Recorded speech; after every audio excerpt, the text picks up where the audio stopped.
You were the dean of the entrepreneurship program here. How would you set up the program to set up these students that are here in the crowd for the ultimate success? I would create a curriculum that would focus on things like prompt engineering, because that is going to be the skill set that will make people know how to use AI properly for an outcome. I would, if it was entrepreneurship, we'd maybe never be in the classroom, because nothing is happening in there in entrepreneurship.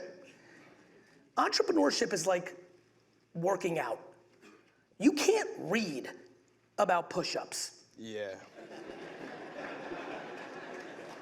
If you can't sell, you might as well get some other gig. Yeah. And so there's a lot to it, but you don't learn about selling by reading one of my books. You have to go out and sell. One of the great things that I believe, I couldn't, I'm sure a lot of people here have children, grandchildren, or even people in 20s, 30s, 40s who are looking to mix it up. One of the great opportunities for everyone, if they truly care about entrepreneurship, is to work retail. Like, interacting with human beings and understanding how they roll is the only way you're gonna figure this out. And I think retail, restaurant, hospitality, true interaction at scale with humans of all different shapes and sizes and income levels and interests, and having that ability to reverse engineer and counterpunch every situation, that's a skill set that you have to refine. Can you give some examples of how some of these students could pick up grit, or is that something that comes with you? Grit is teachable. Really? Yeah, because it's circumstantial. You can't have grit if mommy and daddy give you money. And right now, parenting and modern parenting is creating zoo animals. We overcoddle. Yeah. We've eliminated merit. Our society, well-intended, decided to invent crazy stuff like 8th place trophies. The second you want something fast is the second I'll show you something that's vulnerable. A relationship, a business, a platform. Speed is the enemy to so many right now. People hear me pitching patience on my social constantly and they get all mad because they interpret it as complacency. Yeah. I'm 48 years old. I've accomplished a lot of things professionally and personally. I'm hungry as hell right now. The fire I have in my stomach, it's crazy. It comes from coming from the dirt. For those that you don't know, I was born in the USSR. I was literally born in the most opposite place of my DNA. I'm a purebred entrepreneur.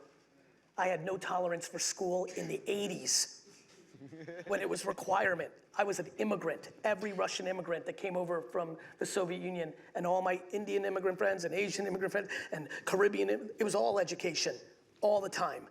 And I was getting D's and F's. Do you know how hard it is to get D's and F's in school? I've come to learn it's really hard. Like, even people that do nothing get C's. I got D's and F's. But that was because I was 100% pot committed to who I was. When I was in class as a 10-year-old, I couldn't listen to Saturn and Neptune because that wasn't me. I had self-awareness as a child, luck of the draw DNA, remarkable parenting. I just was there, and that is my answer to the question you just had. How do I think the people in this room leave here and get their first 100,000? The only answer is self-awareness. Self-awareness is important. So, starting a company is daunting. Your friends are gonna be like, what? That little tool that you invented, that thing is silly. Or even your family is gonna fight you down. How do you stay motivated in the journey when people don't believe in your vision? Pretty damn easy. If you're an athlete on the field, how the hell are you listening to people in the stands eating popcorn booing you? Ooh. I have no tolerance for friends and family members who have opinions from the sidelines. I appreciate it. Often it's well-intended, but they're not playing. What does their opinion of my ability to make a little tool for hair or an agency or sell it? It's irrelevant. AI is one of the most powerful technologies in the history of mankind. Yeah. It will absolutely affect every single thing. The problem is technology is undefeated, and it's always gonna come for you eventually. And so I ask people to be prepared for it. I think of AI and technology as a tidal wave. You have two choices. Do what most people do, which is dig a little hole in the stand and put your head in it.